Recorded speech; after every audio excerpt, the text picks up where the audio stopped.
The Rocket Review is sponsored by Why Not Saloon. We're so honored to have back on the show a legendary entertainer, author, actor. He does it all. Pat Boone back on the show again. Pat, it's good to see you. Well, good to see you again. It's good to see you healthy. Too. I'm good. In fact, it's good to be seen. Yes. Because I did have an accident since I saw you last and broke my hip, the femur actually, and a gym accident. Stupid. I tried to make my left leg go over the right and it didn't want to go. So I forced it over. Pop, and then went the femur. But you look great now. But I'm recovering from almost a year of sitting in a chair and eating. You know, where if you sit and you do all your mail and stuff sitting, and there's TV too, and you sit and sit, what do you do with your hands? You eat. Right. And you're so active. I mean, you and I were talking earlier. I mean, it's hard to believe. 70 years in the business, you're 90 years old this year, and still out on tour, you know, fulfilling some of the music shows that you couldn't do. How many songs do you have on the charts right now? I know that Where Did America Go? The song is doing great, and it's also got the lyric video. Yeah. How many songs do you have on the charts? Well, that's 4 then now, because there's Grits we talked about, but it's still on the, has been, on the country chart. The album is not on the charts, but it's doing well because where in the world can you sell albums today? That's the big disappointment for me. Yeah, but it's so great though too, because I got to bring this up, Pat, because once again, with your songwriting and performing and entertaining, but also you've got Crystal Gayle on here, Lorri Morgan with you, Deborah Allen. So, you know, and you people don't realize that, you know, you're from Nashville. You're a country music guy. I am. You're not just this world entertainer that everybody knew, you know, with the Pat Boone Chevy Showroom, you know. Yeah, there's more to Pat. That was a big show, but you're right. There's too much. In fact, my wife said many times she felt she was married to triplets, and she wishes 2 of them would go away. Oh no. She's willing to keep 1, because we're identical, but she wishes that I wasn't trying to live, and I wasn't meaning to live 3 lives. But it turned out it was just like that because I enjoyed doing everything. It turned out I was giving opportunities to do things, whether it was athletics, whether it was business, whether it was writing, whether it was singing, whether movies, all these things, and doing some of them all at the same time. And managing to father 4 little girls in less than 4 years. Oh my goodness. Separately. So my part didn't take that long, but surely it had the mothering for the next 30 years. And taking care of you. And taking care of me at the same time. Which that's nice to have. Well, I wanted to bring up, you know, we were talking about, you know, the music and the songs and everything and being on the country charts, which is incredible for anyone. But also back in the movies again, which you've been in so many movies, and now you're starring in Reagan.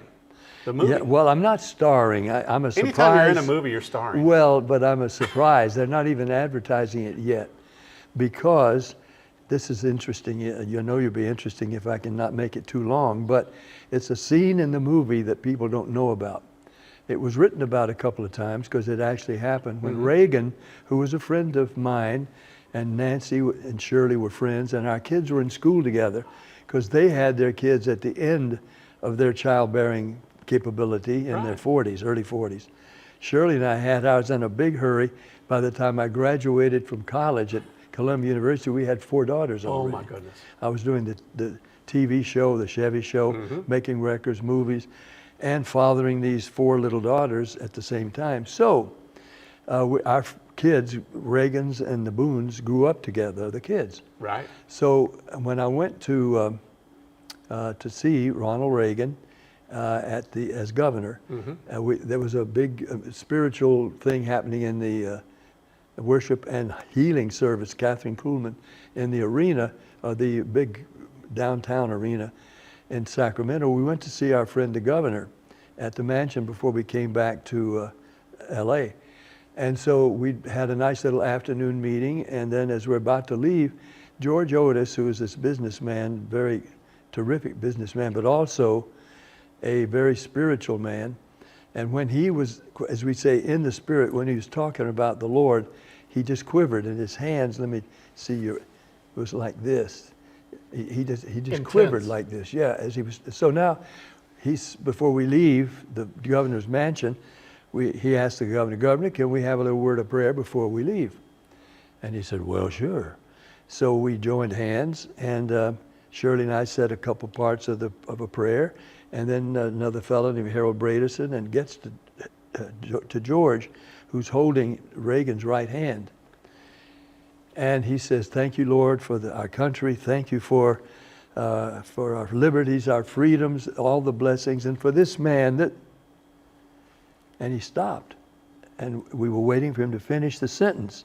There was a pause, and then we heard in a different voice, my son, I'm well pleased with you. If you continue to walk uprightly before me, you will dwell at 1600 Pennsylvania Avenue. Another pause, and then back into his voice, in Jesus' name, amen. We looked up at Reagan, and he was glassy-eyed, and he said, well, that was something. Because he was feeling this at the same time, the Spirit moving through him. Right. And the word coming that way. And so we explained it was a word of prophecy. Mm-hmm. That it was really, we believe, God telling us that if he continued to please God, living the way he was living, he would be a president. Well, I went to the convention after that in 1976, knowing he was going to be nominated, but he wasn't, because that year they went with Gerald Ford. That's right. And so and Reagan had really put himself into it because they convinced him that he should be the president, and he was thinking, well, maybe I can. And then he wasn't. Well, in the movie that we filmed, that I don't know if this scene is in there, but it really happened after that when Reagan was saying, no, I don't want to do it again. I tried it, and they didn't want me. And his wife, Nancy, says, but you remember that preacher, she called him. He was not, he was a businessman. Mm-hmm. That preacher, what he said that day, Reagan says, well, you thought he was a crackpot. and she said, well, maybe so, but maybe he was right. And so he is convinced to run again, and that scene we filmed, that did happen. Now, you're in another movie also, though, where you portray Thomas Jefferson? Yes. And in two of my movies, I die. We're glad you're still in this one. But I play Jefferson in his last days, and Kevin Sorbo plays him in younger days. It's the debate he had with John Adams and over whether or not they should purchase the Louisiana Purchase from Napoleon and double the size of the nation. Wow. And I play Jefferson in the latter days after he has won the debate, and they've purchased. And now there's I think the 25th anniversary of the new nation, and that was formed, and he can't make it because he's on his deathbed. Right. And I portray him in bed and dictating the letter that's being written. And then actually as Jefferson, my granddaughter is here, and the doctor is here, and I'm very weak, but I stir. And well, I shouldn't tell you about this. Yeah, you give it all away. But the granddaughter says to the doctor, he's awake. Mm-hmm. And the doctor comes in, Mr. President, would you like more laudanum, a painkiller? Mm-hmm. No more. Wow. And then you see me pass away in the film. That film is yet to be released, so I'm telling you. Yeah, but still go see it. Well, you know something that hasn't passed away, though? We were talking about your TV show hosting with the Pat Boone Chevy Show, and now those are being redone because you do your weekly Sirius Radio show, which you continue to do. 50's Gold, it's called. 50's Gold. 8 times a week. But now also you're going to have songs from your original TV shows that have been remastered, Kaleidoscope being released on video. You're going to be putting those into your radio show also. Yes. See, I had 41, people don't know a couple of things, stats. 41 chart records in the 50s. Mm-hmm. Elvis had 40. But I had a 6-month head start on him, and he was my opening act the first time we did meet. Wow. When I already had 3 million sellers, and his was just a record he had made at Sun Studio in Memphis of a George, wait a minute, Bloomin' of Kentucky, keep on shining. Yeah. And just a bluegrass country song. And then the other side, though, the B-side, which he also lip-synced that night for the kids, though they didn't know who he was, That's all right, Mama. That's all right with me is rhythm and blues. And they loved that, wanted more, but that's all he had. So he left. Then I came on and sang 3 of my million sellers at that moment. And I kept on matching him record for record through the 50s. How but incredible. I don't know how many records he made. Frank Sinatra recorded 1,500 songs. Well, and you've sold 50 million albums. I think that's maybe 40. I think that's low. I think the count's higher. I know I haven't been paid for 50 million. I'm just saying, that's what the stats read. Well, and you're in the top 6, I think, for top 10 hits. Yes, and even I think that's low. High up there with number ones by one artist. But what I'm telling you though is that Bing Crosby was my early role model. Oh my gosh! And he recorded some 1,500 songs. No, I'm sorry, he recorded some 2,000 songs. Wow. I have recorded 2,700 songs, separate songs. It's still going. And so many, yeah, 4 or 5 in the last year or so. And there might be another album on the way. Well, I don't know. I haven't. It's not on the drawing board. I think it will be. But I can't quit. That's my problem. That's why the triplets. And in fact, you even have a book. You've got If. This is your 28th book. Yep. And I had million seller books before this. The first one when I was in college, a senior at Columbia University, and I wrote a book called Twixt 12 and 20 for teens. Moral and sensible advice, rational advice for kids. And I wrote this the best I could, and I didn't like the title. They wanted Pat Talks to Teens. I said, that sounds so presumptuous, pompous. No, call it Twixt 12 and 20. Well, what does it mean? I said, well, what's between 12 and 20? Yeah. They said, oh, and then everybody started using the teens. Yeah. But I got to kid you too, because once again, being a Nashville guy, being raised here, so when you got up this morning, at 5:30, did it feel good that you didn't have to milk the cows, that you just had to get ready and come in and do a TV show? My hands started doing this right off. This. Did you know that I'd had a cow milking contest on the Tonight Show? Did you? With Doc Severinsen. I'll bet you won against Doc. I did. Those trumpet players. And he couldn't get over it. No, he was a good cow milker, but he forgot this. You're a pro. Well, sort of, because Johnny found out we both had milked cows growing up. Well, you should have a contest here on the show. So it was on the Tonight Show. They had a cow that hadn't been milked yet that day and had her behind this curtain. And so Doc set it up that he'd play bum, bum, bum, bum, bum, bum, bum, bum, or whatever it is for 60 seconds and see who can get the most milk in 60 seconds. Wow. Well, he went first. I don't know why. Yeah. He should have remembered that it takes 2 or 3 minutes to get the milk really flowing. He got about 1.5 quarts. I got a full gallon. There you go. In my 60 seconds. He never got over it that I beat him in cow milking on the Tonight Show. Right. But I'm a country boy. Well, I'm telling you what, you know it. You grew up doing it. Yeah. Well, I'll tell you what, and you also grew up doing great country music. And once again, the album Country Jubilee is out. There's so many hits out now besides the one you have out with Crystal Gayle. There's never been an album like this because country artists don't sing each other's songs. Right. With the exception of Hank Williams. All country artists. You even got the Gatlin Brothers on. Yeah, well, I'm on there with them. I know. And they recorded with me. That was the Grits song. And they're very prominent on it. But yeah, it did. But the other songs, 26 of them, are million-selling country hits, all sung by one artist. That's never happened before.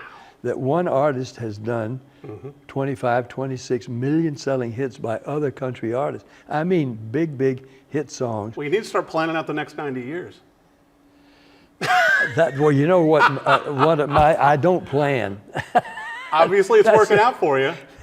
That's my shortcoming, is I don't plan. Somebody said, "Why don't you do?" Oh, what? Do what? Oh, okay, I'll do that. And I do. Unfortunately, I do. I made the biggest deal in the history of Shark Tank. Do you know about that? Right, I do. It was a car that runs on air. You do. You surprised me. Yeah, you know more things about me than I have forgotten. Well, I knew about the Chevy Showroom stuff coming out and everything already too, and I mean great songs, and you certainly. And I do those original songs my way as I was singing them live with orchestra, chorus, and audience. You hear the kids, which I especially like. And the tap dancers. But now today has this happened today, this accolade. I'm getting a good one tonight. Lee Greenwood, and that's going to be terrific, a Patriot Award. Right. But I was in Waffle House this morning getting a bowl of grits, eggs, sausage, and I guess that was it, a cheese. And so I'd never had that before, Waffle House, and I'm in the middle of eating it, wolfing it down, and all of a sudden I hear, on a day like today, we pass the time away. And I look up and they're playing my record, and the people in the Waffle House say, we know who you are. We knew you when you... And I was, I'm this, stuff in my face. But, it was a tremendous, happy tribute to be in Waffle House at 7:30 in the morning, or whatever it was, and have the people there recognize me when I walked in. Of course, I'm not exactly bashful, as I say, but then they were able to pull up my songs and start playing them for the other people in the Waffle House. Just incredible. Well, I'll tell you what, we can't wait to have you back on the show for your next album and new singles. Be sure and get your own copy, Country Jubilee. Obviously, Pat Boone is out on the road touring when he's not here in Nashville at the Bluebird Cafe or at the Opry getting major awards. And also check out his book, If, and keep up with him on the singles. He's on the charts, country music charts. Pat Boone is always an honor. I know we're getting ready to say bye, but I didn't talk much about the song, Where Did America Go? And that, I just want to bring that up again because of why I wrote it. Our country, I'm so concerned about our country. I mean, this is all fun to talk about my career and all that, but our country is slipping and sliding. Barna and all the other pollsters say that less than half of Americans go to any place of worship now, temple or church, and they don't read the Bible. If they pray, they're not sure anybody's listening. And that so that our biblical quotient is almost zero, and even our spiritual activity quotient is very low. And I'm seriously worried about where this is taking our country, because as the Bible and Reagan and Lincoln all said, a country divided against itself cannot stand. Right. And we are currently so divided. If you think another way than I do, then you got to be a crook. Or I hate you, or I don't like you if you don't agree with me politically. Well, hey, we're supposed to be Americans who we can each determine for ourselves what we think should happen, and if the majority comes up with an answer, then commit to that, and then still speak your piece. Right. But we've got to come back together, and that's why I felt this song. I say, where has America gone? Like Abraham, Martin, and John. We silenced their voices and gave up our choices. Do we have the strength to move on? Right. Not in a divided way, we don't. No. So I'm just calling, it's not political, liberal, conservative, anything like that, but it is morality, it is equality, it is honoring your neighbor as you love yourself. And get back to those principles that built America, because if we depart from those principles, we'll lose the country. Right. It may take another 2 or 3 9/11s to bring us back to our knees, and I hope it won't. I hope my song will help do it first. Well, it's a great song. There's a lyric video out also for it, which is great as well, and all the great things you have going on with the Pat Boone Chevy Show. More songs coming out, your weekly radio show on Sirius XM. Pat Boone, thank you again for coming on the show. Pat can't quit Boone. And we hope he doesn't.